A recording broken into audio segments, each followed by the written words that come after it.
Welcome once again, ladies and gentlemen, boys and girls, to the realm of bizarre news. I'm your host, Dr. Franklin Ruehl, and we start off with a new report released by the British Ministry of Defense revealing secret UFO cases.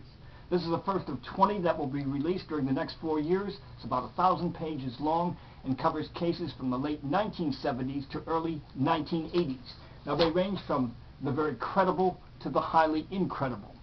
One case that has a high coefficient of credibility occurred on Thursday, April 19, 1984, at an airport in eastern England.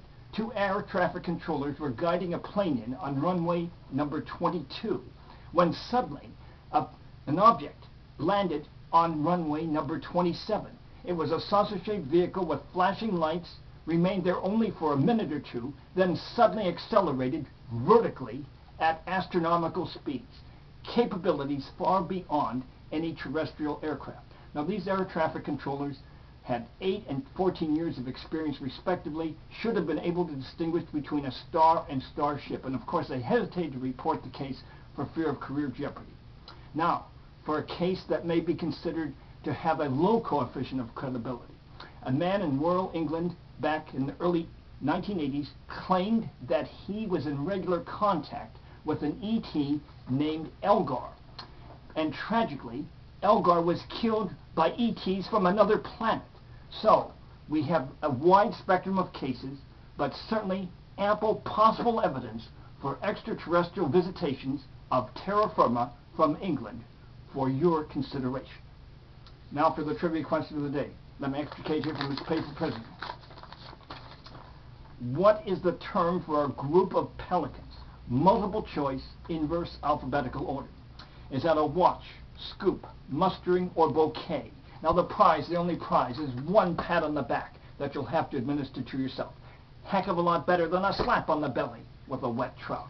Now, speaking of pelicans, a woman on vacation from Ohio was swimming in the Gulf of Mexico off of St. Petersburg, Florida, when suddenly a pelican slammed right into the left side of her face. Apparently, he was nearsighted, mistook her for a fish.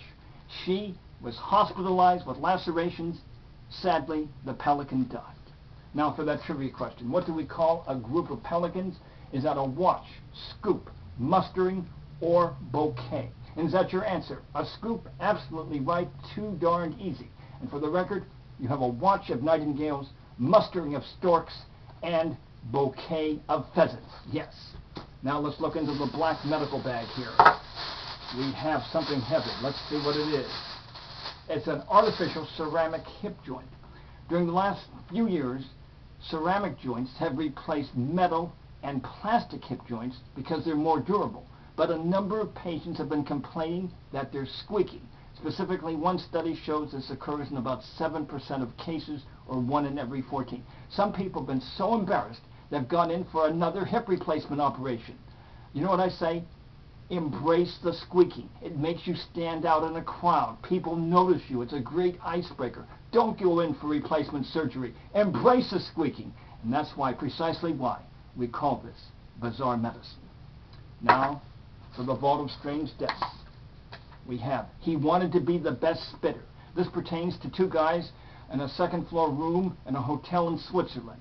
They wanted to see who could spit the farthest off of a balcony. Well, one man was determined to win, so he ran from the back of the room toward that balcony. And as you guessed it, his momentum carried him right over the railing, 2 stories down, to his death. Now, spitting contests are fun, but please, please, do it on the ground floor. We can't afford to lose even one of you out there. Thank you. Now, until next time, may the power of the cosmos be with you. Yes, yes, yes. And good luck with your spitting contest.